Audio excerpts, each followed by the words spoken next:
What's good, y'all? It's your girl, Kristen Ayana, and before we get into this episode, I just gotta say, make sure that y'all subscribe, like, and turn those post notifications on, and stay tuned with Black Talk Radio.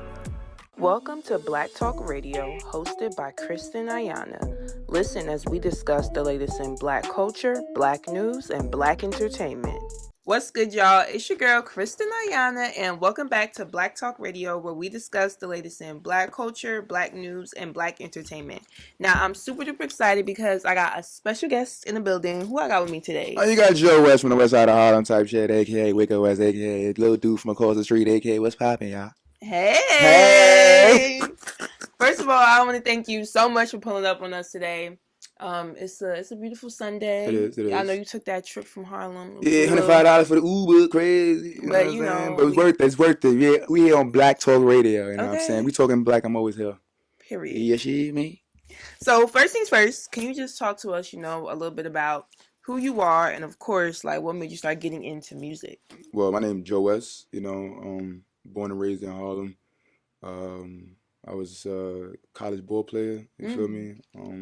Went to school in Minnesota, started making music my junior year of college. Never made music or did anything that was associated with music before that. And then when I wanted, I stopped playing ball and then I had to figure out what I really wanted to do. And it wasn't going to be something in finance or, so I ended up pursuing it, changing my degree to marketing PR.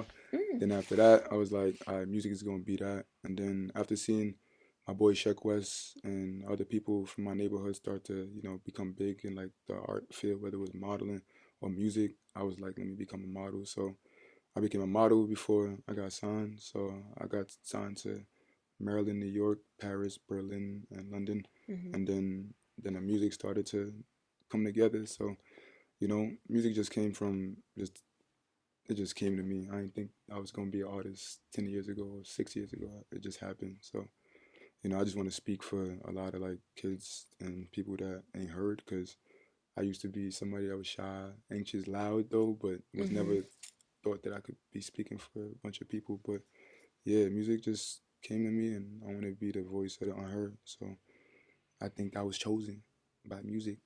I ain't choose it. Oh, yeah. I love that. No, so like when you first started making music though, like were you scared at first to like release? To release? Hell no, bro. I was one of them niggas that I was the opposite. I was one of them niggas that made music and I was like, I'm dropping this shit now.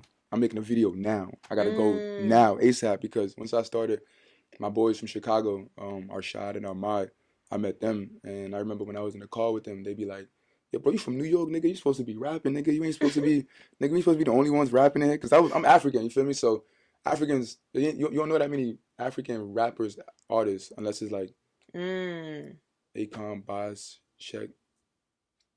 You know what I'm saying? And the thing about it is like we didn't grow up listening. I mean, if you have an older brother or whatever, because I'm the oldest, you probably grew up listening to Mos Def and Mariah Carey, Nelly. I wasn't none of that. I was listening to a lot of African music growing up, so I had to like figure out how like I was going to study this shit and study music historically. So once that's important. Yeah. A lot of artists actually don't do that. Nah, man. My mama told me you got to know where you come from so you can know the next step and where you're gonna go to type shit. So that's why like I had to study this, and then damn, once I made my first song, I was like, niggas told me it was a drill song. They were telling me, nigga, you not like that, nigga. You from the hood, but you ain't like that. And I was like, you right. I don't want niggas to come at me. I don't want no ops. I don't want no ops. You know what I'm saying? I don't want to do that. Let me stick to my educated, conscious shit. And then yeah, bro, I just was pushing. Once I figured out my sound, I was like, drop, and just go. Yeah. I love that. I love the consistency. Now you mentioned, like you have like African parents. So what was that experience like when you told them like, okay, I want to do music, or overall just like your experience growing up? So I'm my dad's oldest kid. So, you know what I'm saying? When you first generation immigrant, you damn near the second father or the mother's assistant, because my dad always working.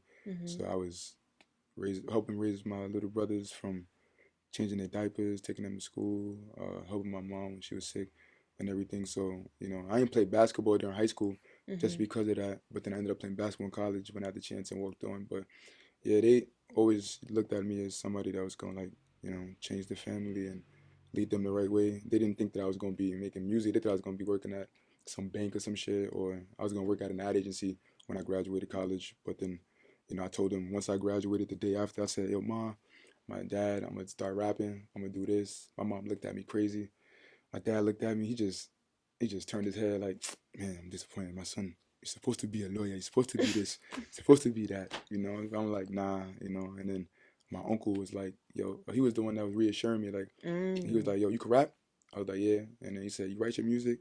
"Yeah." And then he said, "You produce?" I said, "Nah, but I vocal everything." And then he said, "All right, how many years you think you could do this?" And I told him 4 years, 5 years, I think. And then literally, once I graduated 2018, I get signed 2023, and it literally happened in that time frame type shit. So yeah, my parents ain't agree what I do. I mean, it's not even about agreeing. They just want their son to be good, and they want to make Right. sure that I'm in the right path. They don't know too much about the industry. First thing they think of is drugs, alcohol, selling your soul, and all of that. You feel me? Dead ass, bro. Like, so I gotta like keep reassuring them that, what I'm saying, like, I'm good. I'm good. You feel me? My mom always gonna stress me out. She always gonna be on my back.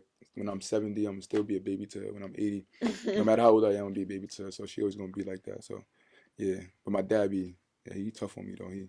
My son ain't gonna believe me until I drop a bag on his head. Well, I'm glad that you could just speak to that, because I know for a lot of people, like, because I'm like Jamaican, so like my family. My Ubo's a Jamaican nigga. Oh, Yeah, really? her too. Yeah, he mad Yeah, cool. love Yeah, that. her too. So I know what it's like to, come from like an immigrant family, and just like the pressure that you can experience, Facts. um, just with the idea of like making it, but like not only for yourself, but like for your family. Everybody, yeah. You know what I'm saying? We don't have when you first generation immigrant, like you're not just thinking about your family here. Your immediate family is in America, but then Right. you go back to your home country and you like they ask you like, "Yo, you doing this? You doing that? I want a DS. I want a PSP." I'm like, "Nigga, them Like, shits came out like please. 20 years ago." Because Africa, you know what I mean? You're like, "Man, that shit came out 20 years ago, nigga." And they're like, I'm like, "You really want that? I'm gonna get y'all more." And when I went to Africa, you know what I'm saying? I give them mad shit from food to soccer balls, to anything that I could do. So it's like this ain't for me. The only thing that keeps me going in music is just being able to serve each other. I'm not one of them niggas that's going like, you know, try to get in over my head. Even so far being signed in a year, the amount of people that came up to me and like, you could see like they look at you different. But for me, I just try to make sure I stay as like grounded, good, and to use that ability to help the people back home and the people around here. So we got a job, man. Our parents ain't come here for no reason. Ain't come here to just, Right. what I'm saying, make money. They came here to help us and pass it on to do their job that they couldn't do to help their family. So, we got a responsibility, and that's why, being African, Muslim, and what I'm saying, making music, that's the thing that keeps me like disciplined and grounded. So yeah, we got mad work to do, man. On my For mama. sure. I love that. I can definitely see like the dedication Mm-hmm. just by speaking with you and just listening to your story. Now, Yeah. you mentioned a couple times that you're signed, so Yeah. congratulations on that. Thank you, man. Thank you. Um, Shout out Saint, shout out Cortez. so can you just talk to us about what that process was like becoming signed? I've heard like the craziest stories, like labels fighting over people, Nah, yeah. or just like how does it feel to be signed and just working with your team?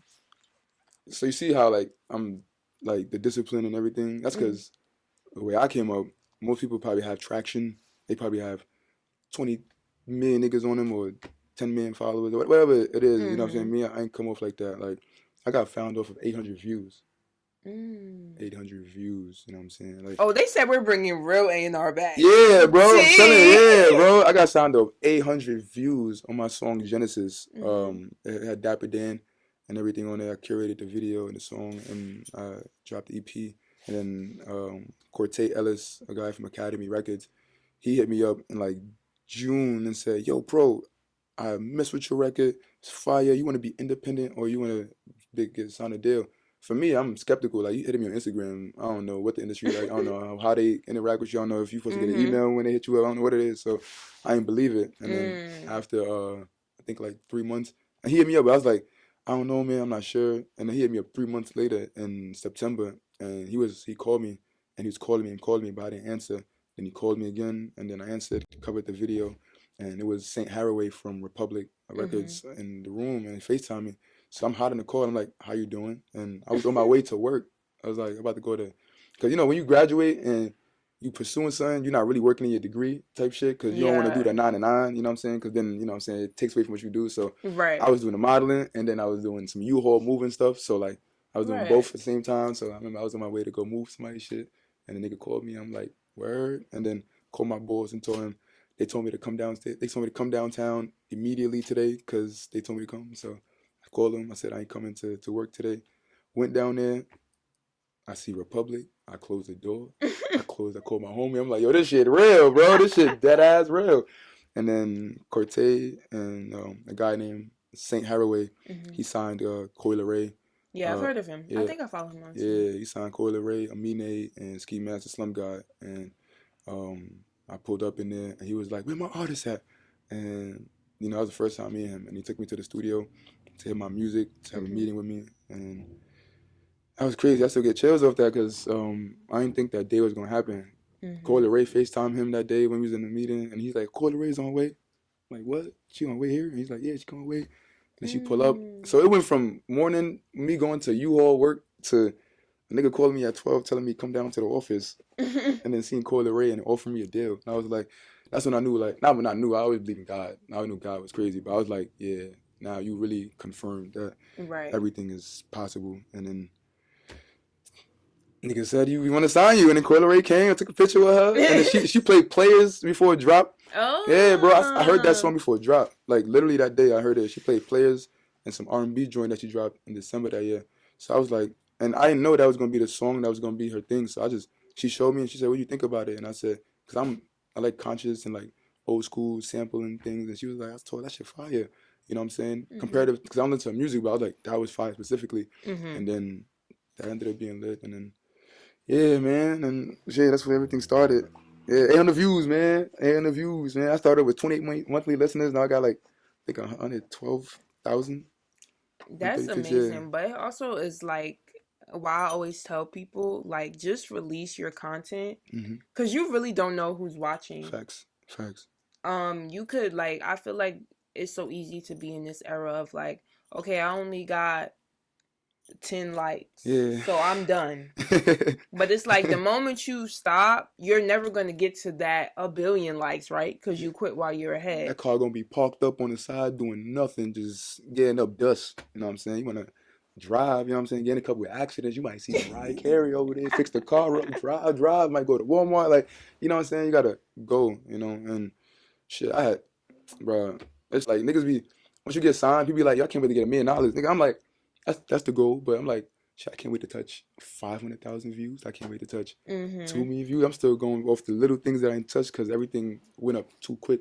You know what I'm saying? Like in a matter of, a day. So there's still little things that I want to be able to like say I did. You know what I'm saying? Like just recently I was at the A Boogie shit, performed in front of 5,000 people. Most people get signed, probably performed already in front of like 30,000, 20,000. Right. I'm over here like, you know what I'm saying? Still getting used to certain things. That's why like it's still not weird, but like, it's a big change. Yeah, bro. Like I still feel like the same kid that is still chasing to get signed. You know what I'm saying? That's I don't know. And then because it happened too fast, it wasn't like, step by step by step by step. Right. And then you finally feel it. It was like, nigga, I'm pop, broke as hell, and boom, here. You know what I'm saying? Like, so, it's the skip, the part in between that skip that I'm trying to like, still remember to capitalize on and make those minimal milestones happen instead of the major ones. Them little ones is what's important. You feel me? Yeah, definitely. Yeah. Now, speaking of, you mentioned you were on stage with A Boogie. I do want to get into y'all's latest single,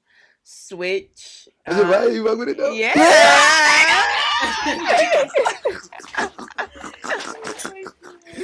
Yes, I was playing it earlier in the studio. We were definitely vibing to it. Can you just talk to us about that song, man, and how it was working with A Boogie? Nah, the thing is like we sent the record to A Boogie. That's what happened. So we recorded it.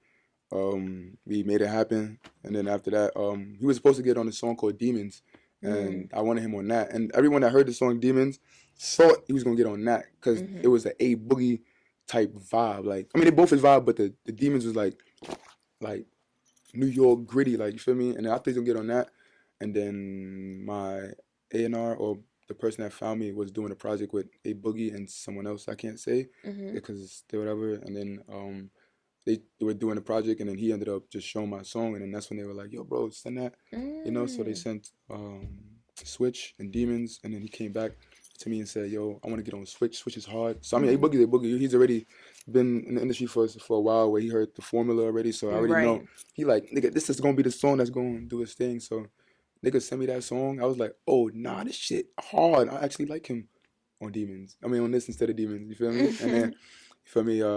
After that, the song I had the song for a minute, and then the moment it dropped, and we got sent to go tour with him was I finally got the chance to talk to him, and I Mhm. told him. He told me he was like, yeah, that shit was hard, like, cause if you hear the song, I have 12 bars, but he got 16. So most artists probably give you like, you know, a regular 12, you feel Yeah, me? But you know, yeah, they getting paid or whatever, they don't care. But he literally told me like, you know, he fucked with the track and he had to go crazy on it because I went crazy on it. So he put 16 bars and everything. And then I met him and we was mad trail, bro. Like he was just, and his team is from Gambia and they from yeah. Africa. You feel me? QP and Bubba, they from Gambia, and QP's from Ghana and Bubba from Gambia. So the niggas that run High Bridge labels African, you know what I'm saying? So, and his manager's from Ghana, you know. So like Mm. when I met them, and then they were like, and they realized I was African, and they were like, oh nah, this nigga, we got ties, because they kept saying I reminded them of Sheck West, and I was like, I need to chill, boy. I'm Joe West, you know what I'm saying? I'm me, you feel me? I'm different, you know what I'm saying? But you know, just that connection, because he went over there to Africa and shit, you know what I'm saying? He Mm. bought what's the name, other bands and all of that. My son had the whole Dashiki shit. I was like, yeah, you feel me? My son, it was a match made in heaven. Harlem, Bronx, you feel me? Bunch of Africans in both areas. You know what I'm saying? Right. Like we gotta come together. And yeah, he showed mad love, and you know they showed us more love, and we gonna be potentially going on tour with him in the Netherlands, Mm. Paris, UK, and Berlin. Yeah, so we're gonna be going on there with them next month. So that's what we're preparing for now, and I'm just excited, bro. That's Yeah. That's gonna be amazing. crazy, man. Yeah, boy.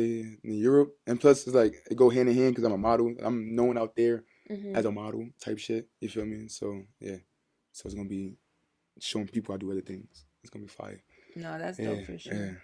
yeah. I love that. And I love that he was able to get on the track but then like just really support you in a Hmm. genuine way.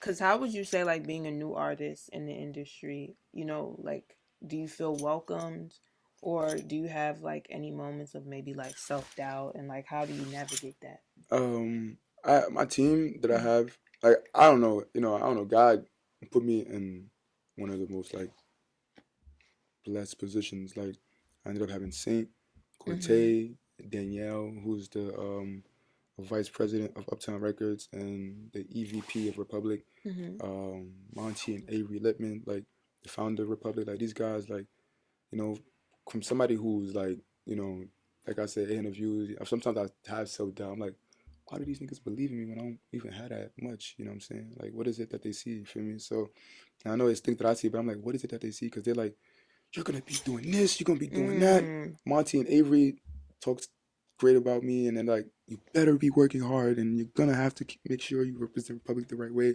Danielle's always saying, I'm one phone call away. Saint be like, yo, oh, I need hits. Like, he hit my chest, like, I need hits. I'm like, oh yeah, I got you. I need hits ASAP. You feel me? And then Cortez, he's on my back all the time. You know what I'm saying? He's the one that changed my life and got me into the building, and Right. he's always on me, mentoring me, making sure that I'm business savvy, and artistic savvy, and so, like, I have a good group of people. Most people, when they hit the industry, they're like, niggas is scary, they're gonna use you, they're gonna try to, like, Mm. extort you or whatever. But in my case, like, I have people that show love, and I think just from the way I show love to them, and the respect I show them, it's gonna, reciprocate. You feel me? And that's the thing right now in this era that we got to do. I think everybody got so caught up, in the larger than life, Mhm. million followers and everybody following you and you getting known so quick that people think that, you're a figure or influence or something that you hold more, but that's not. it's not the case, bro. Like, you know, you got to get back into just being simplistic, niche, and that's how I get that respect from them. And how I maneuver self doubt, bro. I pray, man. I Amen. pray, man. Nah, I don't know. I got crazy ass confidence. You know, if I fall, I don't know. I don't know. Niggas be thinking, they be asking me why you have so much energy and why you always on go, but everybody's self doubt different. Some people's self doubt could make them stop. My self doubt awkwardly makes me go forward, bro. I be scared. I be like, nah, I gotta run through this wall. You know what I'm saying? Like, yo, I be scared sometimes. I be like, nah, let me close my eyes and run through this shit. You know what I'm saying? I I'm ain't gonna dead. stop, bro. Yo, bro, it's crazy. That's how I work, yo. Like, if I'm scared of something, I ain't gonna stop and just go. You feel me? Until I'm there, and once and let God hold the wheel, boy. Swear to God. What's your zodiac sign? I'm a Libra. I know my 3 signs though, boy. I'm a Libra. I'm a Libra sun. I'm a Leo moon. I definitely And I'm a knew. Capricorn rising. I definitely sensed Leo though Yeah, in bro. your chart. Leo moon, Capricorn rising. For me, that's my 3 right there. For me, and niggas be like, that's a crazy trio. I'm like, yeah, it is though. They say Capricorn is like they work a lot, and then they always about they bread and they confident and they try to make things happen. And then the Leo is like energy, like just like hey fire. and then Libra is like the cool, creative, balance. You know what I'm saying? Chill, kind of chill. Because people think Libras is mad active, but really they not. They just mad chill, but just got a crazy ass personality.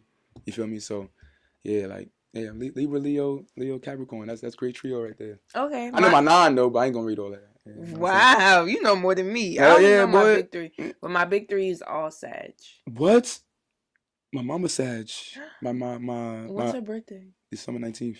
Oh, mine is December 10th. 10th? Yeah, man. My Jupiter's a Sag. So, you know, expansion. My mom Sag, my assistant Sag, my close friend is a Sag. Oh. Yeah, and Sagittarius are like, you know what I'm saying? Y'all overlook. We get a lot of hate. Yeah, y'all overlook though, because you know they what I'm saying? call us Sagittarius. Sagittarius. Like, that is a really crazy. Jay-Z, who else? Jay-Z, Nicki. Nick, come on, son. Took him out, she retired. Nicki fans, stop it, bro. She a Sag too. You bugging. Hey, Boogie is a Sag. Who else? Tiana Taylor. I think 21 Savage. 21 Savage. No, not 21 Savage. What's his name? 42 Doug. You know what I'm saying? So I was looking at the Sag shit the other day, bro. Like, I think about Sages is like y'all I keep it a buck. You know what I'm saying? Yeah. Like, you guys are very real. We're very blunt. Blunt, but then there's a way, like, y'all know too much. Like, y'all know too much, and y'all know how to, like, I was just saying that earlier. We know how to also, like, turn on and off our emotions. Yeah, and then y'all, like, analytical. That sixth sense is cool because y'all be knowing, but then people won't believe y'all. But then y'all be like, I told y'all. You know what I'm saying? Type vibe. You feel me? And y'all wise type shit. You feel me? Every Sag that I've met, you know what I'm saying, has always been like, you feel me? Okay, shout out to Sag. Shout out to the Sag. Nah, for real though. Like, you know, sorry Mimi. You feel me? We gonna fix our shit. But Mimi, you know, my assistant, you know what I'm saying, she's a Sag and she's like, yeah, every day she always talking about Sag, Barb, Nikki, Sag. I be like, my mama okay, Sag. shout out Mimi. Shout out Mimi, yeah. If you seeing this girl. So you have so much energy, right? Yeah, I can't even talk like that. Wait, yeah, I'll tell you after. It's Ramadan. Okay. Yeah. So, what is it like being in the studio with you? Like, are you calm in there? Are you jumping off the wall? Like, what is the studio session like with you? It depends, boy. Like, you know, it's Ramadan, you know what I'm saying? But we be lit, you know what I'm saying? Like, we be lit. Like, it has different, you know what I'm saying, steps. Like, from, you know what I'm saying? I'll tell you how we come in. We come in, you feel me? We Mac talk, you know what I'm saying? Everybody's, like, getting together. We have conversations, making sure, like, everybody comfortable, you know what I'm saying? Even the engineer. Then the beat getting played, you feel me? Then we listen to the beat, you know, then we ordering mad food, ordering everything. And then after that, I start doing my little thing, freestyling to the thing and, you know, trying to get the vibe up. And then, you know, it just be straight energy, bro. I get loud. Then, you know, I start jumping around the room once the song done and it's fire. I start getting crazy, flipping around, you know what I'm saying? Then, my guys be on the side throwing me some more energy, and then after that, it gets serious. Yo, Omar, you gotta fix this, you gotta fix that. Then I gotta learn how to like calm down my energy and actually get the job done. And then there's mad food though. There's mad other stuff there, but it's mad food. I love that it's mad food. Hey, you know what I'm saying? Mad food, bro. You know what I'm saying? Like, but studio session with me is fun, energy, and just straight up loud and conscious because we make sure we have good conversations about anything, you know what I'm saying, from empowerment, what's going on in the world, you know what I'm saying? These are the things that help, you regulate certain like creativity in your music, I gotta make sure my shit real. Yeah. Got you. So now, my final question. What is it? Okay, all right.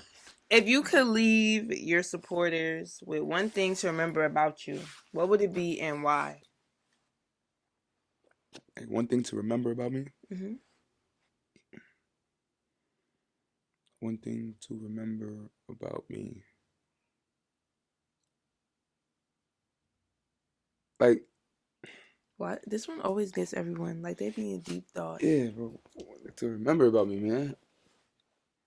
That's like saying if I die, like, not really though. Nah, but you know what I'm saying? It's like, you know what I'm saying? Like, what you want? I know. I'm thinking too deep off that, but to remember me by my energy, just how transparent I try to be. Don't be afraid to just show people that side of you.